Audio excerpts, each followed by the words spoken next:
Rinso, R-I-N-S-O, Soapy Rich Rinso presents Boston Blackie, starring Chester Morris.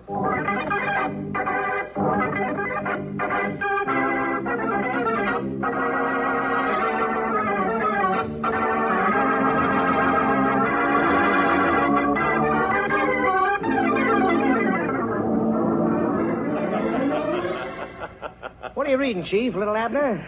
No, listen to this, Matthews. Special feature of the Great Gems exhibit at the famous Godet Jewelers will be the incomparable Star of the Nile emerald. One of the most precious gems in the world. So precious that George Stevens, vice president of Godet's, is personally bringing the star to Chicago from Chicago to New York. I don't get the joke, Chief. Sure you don't, because you don't know that Boston Blackie's on the same train with George Stevens. But, Chief, I don't get it.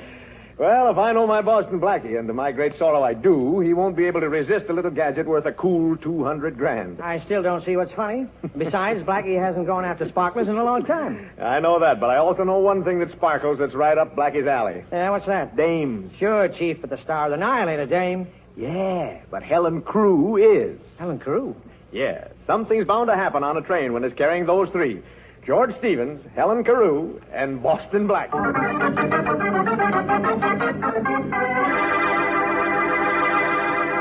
Well, nobody has to lead Blackie to adventure because somehow adventure always seems to seek him out. In just a moment, we'll hear more about Blackie and the Star of the Nile. You know, you can lead a soap to water, but you can't always make it give thick, rich suds. Not if it's hard water, and not if you're using one of those Lazy Bar or Skimpy Suds package soaps. No, ma'am, that's when you want Rinso. Soapy Rich Rinso on the job. You see, Rinso bubbles up into mountains of suds, practically at the touch of water. Suds that go right to town on your clothes. Suds that get out more dirt to give you that Rinso white, Rinso bright wash. And no hard scrubbing or boiling to ruin your wash day disposition. A short soaking in Rinso suds, a few quick finger rubs on extra soiled places, and your clothes are ready to rinse. So, next wash day, whistle up a Rinso wash. A wash that's Rinso white and Rinso bright. And now, Chester Morris and the adventures of Boston Blackie.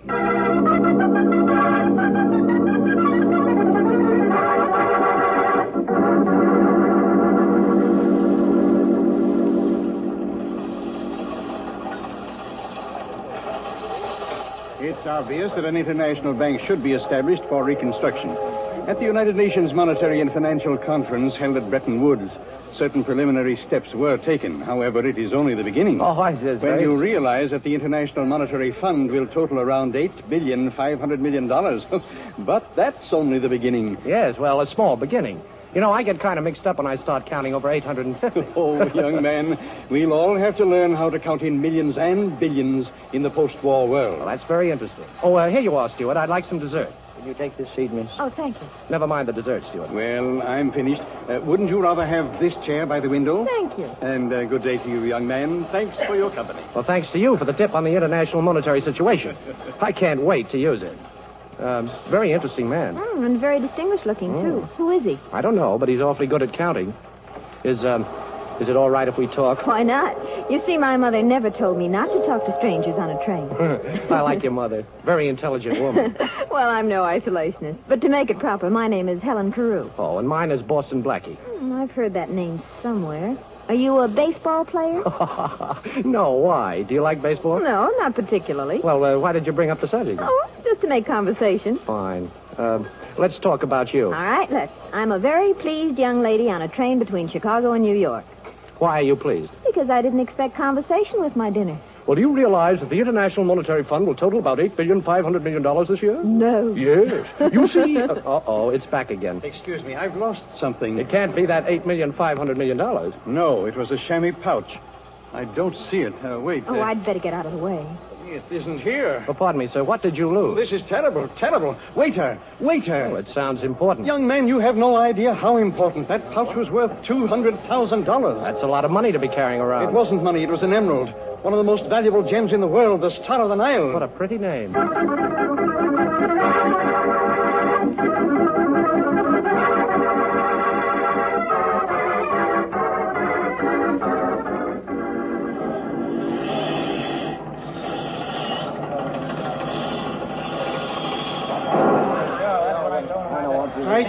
Inspector, I've been robbed. It was sometime during the dinner hour. The Star of the Nile is missing. Okay, Mr. Stevens, I got that much from the telegram the conductor sent. Now, we'll search every passenger on the train if we have to, so calm down. Now, you say you thought you left it in the diner. Were you alone? No, a young man joined me for dinner, and then later, just before I left, a young lady was seated at our table. Mm-hmm. Friends of yours? Oh, no, just the people one meets on a train. Now, this young man, what was he like? Well, he was a clean-cut-looking chap with dark hair, a good build, nice smile. I'm not a bit surprised. And the young lady? Oh, quite attractive. As a matter of fact, the young man seemed rather taken with her. Well, Mr. Stevens, I don't think you have to worry about your Star of the Nile. I might even say the situation is well in hand. Matthew should be here any moment now with the man we're looking for.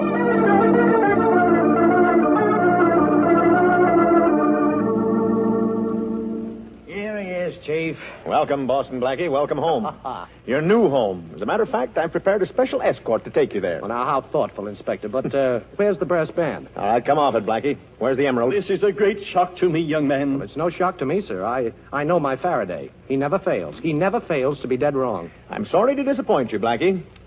But you were in the diner with Mr. Stevens when the emerald disappeared. Mr. Stevens? I didn't even know that was his name. Oh, now, Blackie, as if you didn't know that Mr. Stevens was vice president of Goday's and that he was carrying the Star of the Nile to New York. As if you didn't read the papers. Of course I read the papers, Inspector, but I was a little more interested in the fact that we'd just taken Cannes and Saipan. Okay. Now, you can tell me all about that at headquarters. Come on, Blackie. Now, look, Faraday, do you mind if I talk this over with Mr. Stevens? Whatever you have to say, you stay at headquarters. Come on. I'll be in touch with you, Inspector. Thanks again.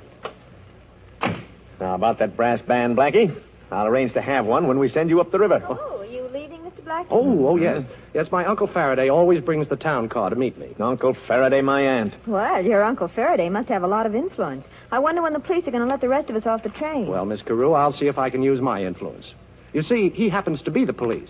Oh, Uncle, meet Miss Carew. How do you do, Mr. Pleased Faraday? to meet you. I hope this fellow hasn't taken you in, too. Oh, no, Mr. Faraday. On the contrary, he's been very nice to me. Thank you. Yeah, that's Blackie. Well, you might as well know, Miss Carew.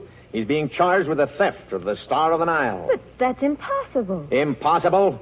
What do you mean, Miss Carew? Well, I was at the table when Mr. Stevens discovered his loss, and I'm sure that Mr. Blackie had nothing whatever to do with it. You haven't known him as long as I have, Miss Carew. You mean to tell me that Boston Blackie didn't do it? That's exactly what I mean. Well, thanks, Miss Carew, for telling the inspector something that he should have known. He usually goes the long way around. You helped him find the shortcut. Oh, you haven't gone yet, Inspector. No, I'm afraid we'll have to begin all over again, Mr. Stevens. What do you mean? Well, Miss Carew here has a strong alibi for Blackie, and I'm still looking for a loophole, but under the circumstances, I'm afraid I can't hold him. But you're going to do something about it, aren't you, Inspector? Well, after all, you were sure that the emerald must still be on the train. Well, that's right, Mr. Stevens, it is. That's what I tried to tell you before the inspector shut me up. Oh, so you know. Well, come on, Blackie, where is it? I didn't say I knew where.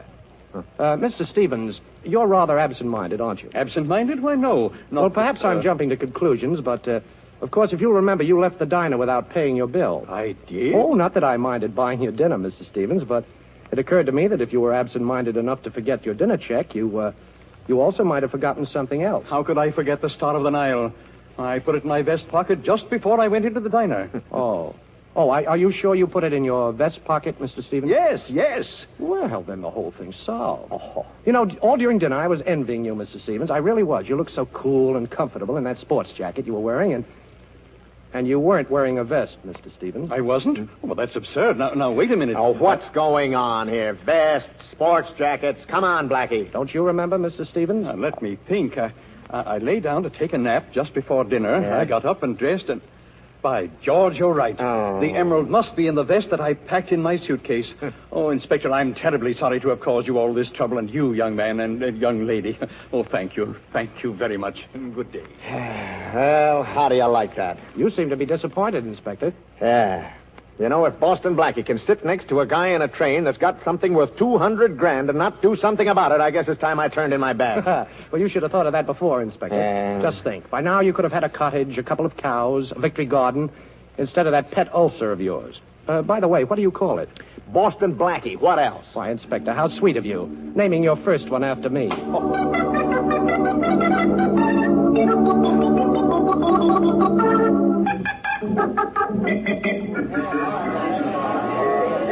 Taxi.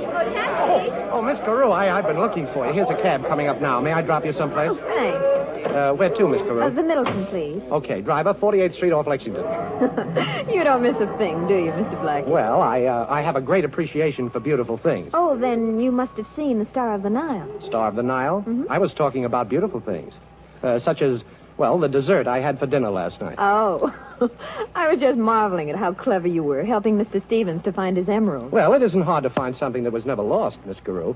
And, incidentally, thanks for putting in a good word for me with the inspector. Oh, don't mention it. By the way, I'll bet there's another thing your mother forgot to warn you about. Oh? Accepting dinner invitations from a young man in a taxi cab.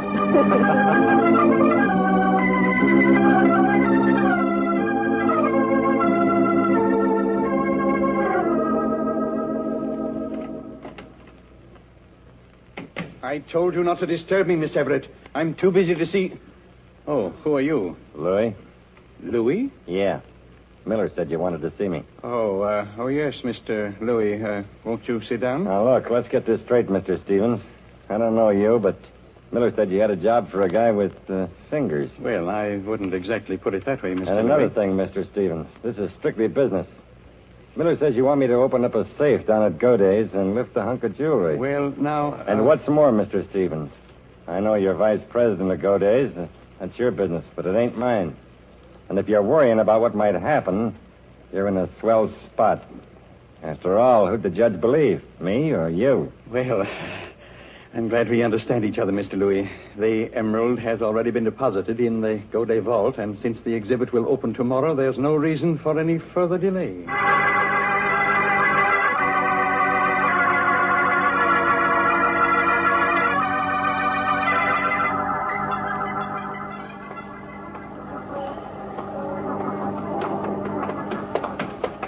Hey, Blackie. Did you hear me calling you? Well, vaguely. To be honest with you, Shorty, I had my mind on somebody else. Well, boss, I just heard something I thought you'd be interested in. Yeah? You know, you were telling me about that emerald mixed up on the train? Yeah? Well, I just got a tip, see? Somebody's going to crack the Goday safe for that emerald. When? Midnight. How straight was this tip, Shorty? A very reliable tip, boss. A Fingers told me. Fingers? Oh, that's too big a job for him. He's only got 10. Well, that's what the man said. He said that. That small-time safecracker. I guess I'd better go down and help him out. But before business, pleasure.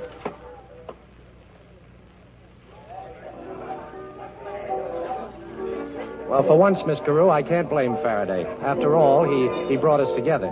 Brought us together? Yes. What do you mean? Well, if he hadn't accused me, you wouldn't have had the opportunity to vouch for me, and, well, I wouldn't have had the opportunity to show you my appreciation. Oh, I see.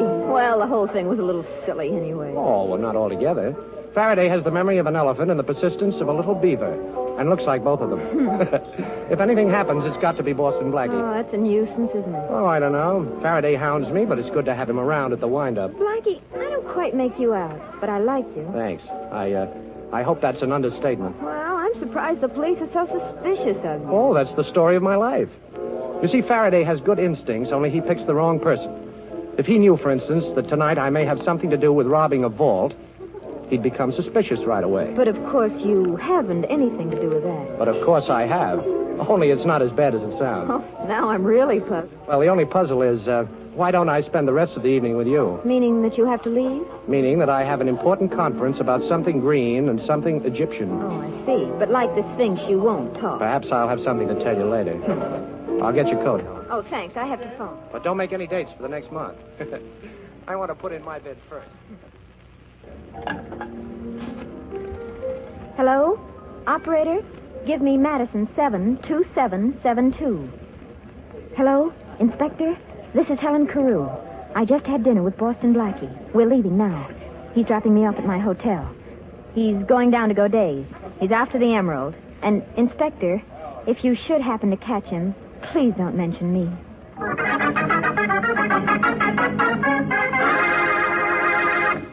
The flowers that bloom in the summer have nothing on your pretty cotton washable dresses, ladies, not when it comes to eye-filling loveliness. And say, you were particular to pick out just the dresses you wanted, weren't you? Well, then you ought to be just as particular about your soap. That's when you want Rinso. Wash after wash, Rinso leaves your clothes bright and new-looking because those power-packed suds get out more dirt. Yes, you'll be proud of your Rinso wash. I'll bet you'll join our chorus of women who have learned to sing their way through wash day like this.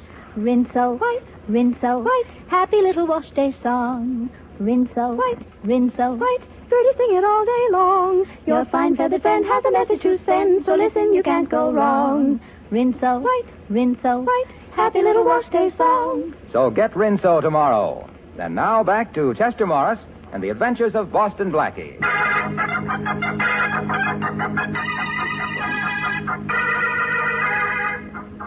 Boston Blackie, unaware that Helen Carew has tipped off Inspector Faraday as to his destination, is en route to Godet's Jewelers to try to prevent the robbery of the vault there and to discover who is back of the attempt to steal the famous Star of the Nile emerald. It is midnight at the Godet Vault. It's no use, Louis. It's one of them new-style vaults. I can't make it out. Well, we got dynamite. I have to use it. I don't like a noisy job, but where is it? I left it out in the alley, boss. Now, go get it. Okay, I'm going. Try again, Fingers. Stevens is paying off plenty. Well, I'm nervous. This is a big job, boss. Too big for you, Fingers. Okay, stay where you are. Boston Blackie. That's right. What were you saying about a certain Mr. Stevens? Now, look, Blackie, let's be sensible about this. Well, We're having a little trouble cracking this crib. Yeah. I'll make a bet with you. I'll bet you can't open it. Are you kidding, Fingers? I'll make a good bet. All right. So it'll pay you to try. Well, I'll make a bet with you. Not the kind of a bet that'll pay you in money, but it might save a few years of your life. Yeah? Yeah, all you have to do is talk. Yeah, we'll talk, Blackie. And drop your rod first. Oh, so you got a little playmate. Okay, take your gun away from my back. Get it, Louis. I get it. You know, Blackie, this is a happy coincidence. As I said before, we can use you. Only now the bet's off. You're just going to do it. Come on, get those fingers working. And suppose these fingers can't open the vault. And the next time you go to buy gloves, you better look for mittens. Come on, take a good look at the crib. Oh, a beautiful job. You know, Faraday should see me now. Okay. Stand back and keep quiet. Yeah, we'll be quiet, all right, but it's up to you, Blackie. This gun can make a lot of noise. Wait a minute. It feels like, there's one. Now let's try this. Next one. Oh, now that's two. Now... Open up, Louis. Break this door down. Come on, it's along. It's the cops. Yeah, Miller. Is the alley door open? Yeah, and Joe's coloring out there. Okay, let's see them. What about Blackie? Forget about Blackie. Come on. Okay. Carry those, Chief. Stop, Blackie, or we'll shoot. I warned you, Blackie. Hey, this isn't Blackie. Hey, who are these other two? Oh, Louis, huh? Yeah, Fingers and Miller. Hey, what is this, a national convention? Where's Blackie? How'd you know Blackie was going to be down there, Faraday? A little bird told me, but where is he? Well, now, I don't expect you to believe this, Inspector, but so help me. We were passing by the alley, and we heard a noise, and we come in. Naturally curious, you understand? Yeah. And who do you suppose was starting to crack that vault? Don't tell me. Boston Blackie? Yeah. Well, then what are we doing out here in the alley? He couldn't have gotten away. Yeah, Chief, there's only two doors to that room. We came through this one. Hey, So Eddie. he better be back in that vault room. That's right. Eddie, watch these mugs here. Right. Come on, Matthews, let's have a look. Yeah, he ain't in here, Chief. Ain't in here. Oh, I can see for myself, Matthews. I can see for myself. Must have slipped through the door before we came in. Matthews, you're fired. Me, Chief, I ain't done nothing. That's the trouble. You never do anything. Now, see if the vault's open, Matthews. Okay, Chief. Now, lock tight on the drum. There's a mark on it. Looks like we saved the emerald for go days, huh, Inspector? Yeah, but I wish somebody had saved Blackie for me. Matthews, I hate to say it, but we gave Blackie a break. We came in just in time to save him from getting into trouble.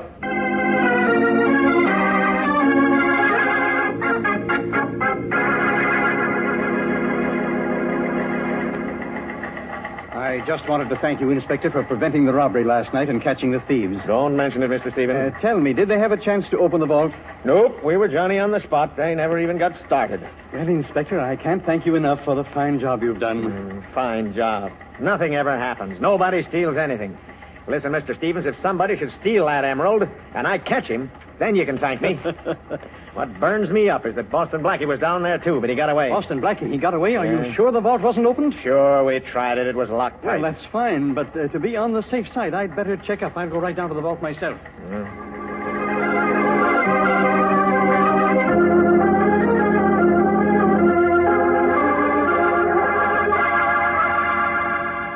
But I tell you, Faraday, it's gone. The emerald's gone. I just searched the vault. It's gone. That's great. I've really got Boston Blackie now. Don't worry, Mr. Stevens. Calm down. You'll get your star, and I'll get Boston Blackie.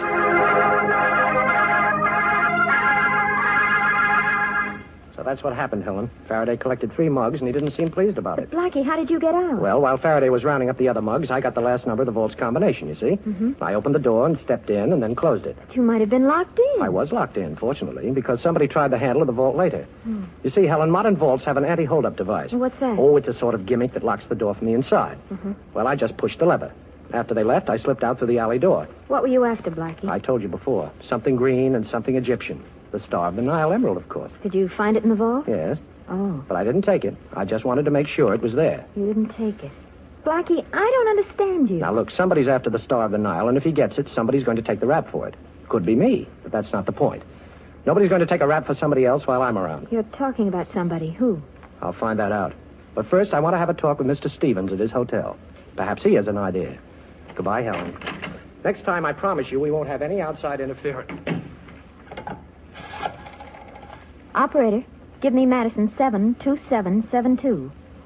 Hello? Helen Carew speaking. Oh, the inspector isn't there? Well, then I want to leave a message. Tell him that Boston Blackie is on his way to the Cavanaugh Hotel to see Mr. Stevens. I can't wait for the inspector to call back, so tell him I'm going to see Stevens, too, right now. But try to get the inspector there as quickly as you can.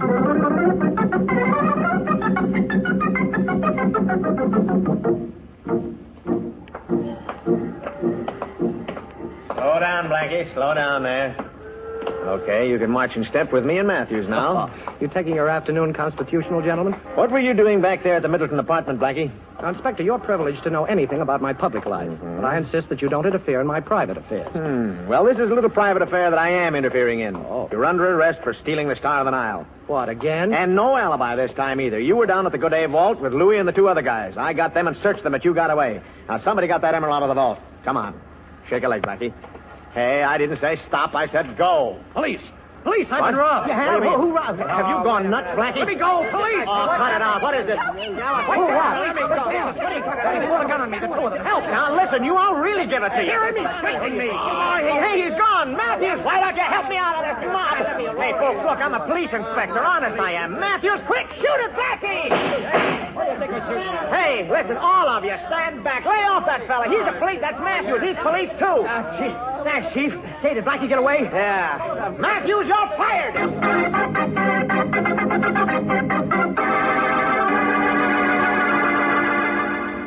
But I was sure he was coming here, Mr. Stevens. Miss Carew, why should Mr. Blackie come to see me at my hotel? Besides, I'm confident that by this time Inspector Faraday has made sure that the young man is no longer a free agent. Perhaps, yes, perhaps you're right. But, well, I'm not sure the inspector is right in what he's doing. Oh, now, Miss Carew, it's quite obvious that you have an attachment for Mr. Blackie, and if the police have taken him, I won't have to worry about the Star of the Nile any longer. The police haven't taken me, Mr. Stevens. Boston Blackie. And incidentally, if I knew how much the Star of the Nile would be worth to you, I might listen to reason. Blackie. Hello, Miss Carew. I rather expected you'd be here, too. I wouldn't try to phone Mr. Stevens.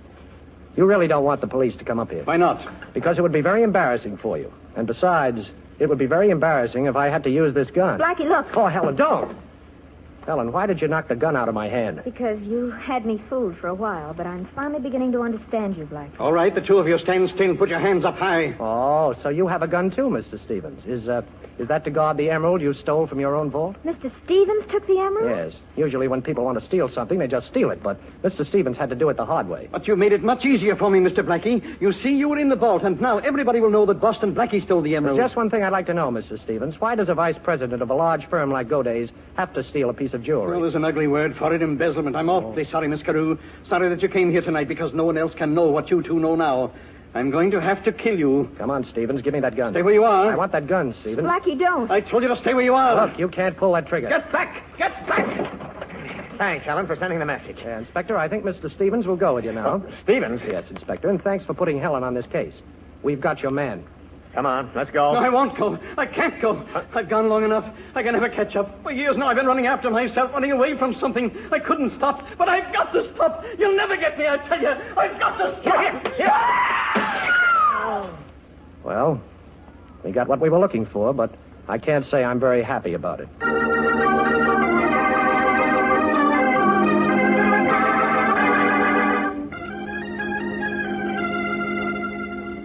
Well, Faraday, this time I've really got to thank you. Don't kid me, Blackie. No, on the level. You saved my life. You know, it's the first time in 10 years that I've been scared. Really? Well, you know, Stevens might have pulled that trigger. No such luck. Oh, very funny. Yes, he'd have shot Helen and me if you hadn't knocked on the door. He had only one other way out, Faraday, and because you came in, he took that way. Always blaming it on me, huh? Now, look, Inspector, won't you miss me a teeny little bit? Does a guy miss a headache? You know, Helen, you really had me fooled. But let me give you a tip. The next time you call Madison 72772, you better be inside a telephone booth. What? Remember when we were out for dinner the first time? Yeah. Well, I went to get your coat, and as I was leaving, I heard you ask the operator for Madison 72772. My private number. Sure. Only a few people know that number, and I'm proud to be one of them. So you knew I was working for the inspector? Sure, but that didn't matter. You already had your hooks in me, and I couldn't get loose. Well, perhaps now you'd like me to unhook you? Oh, honey, with you, anything goes. By hook or by crook.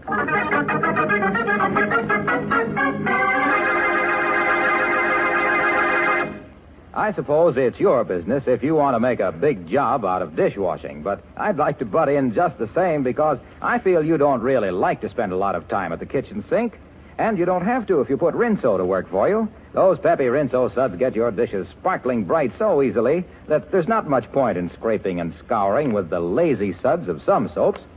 And Rinso's so economical, too. Just a little Rinso goes a long, long way.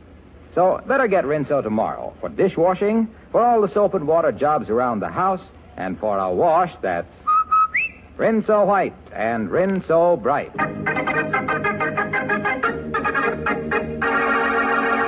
And now a glimpse at next week's adventure of Boston Blackie. Here it goes. What a cracker. Them plainclothes cops in that car ain't never going to interrupt another one of our hijack jobs. Plainclothes cops? Them ain't no cops. The driver of the car that just wrapped around a telephone pole is Boston Blackie.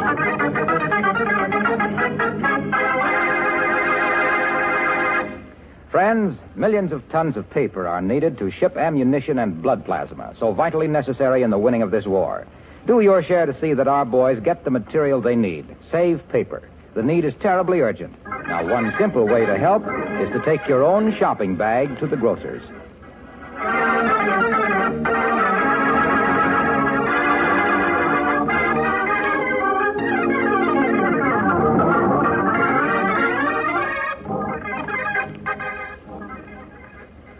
Be sure to listen in at this same time next week for another exciting adventure with Boston Blackie. You can see Chester Morris as Boston Blackie on the screen at your favorite movie theater.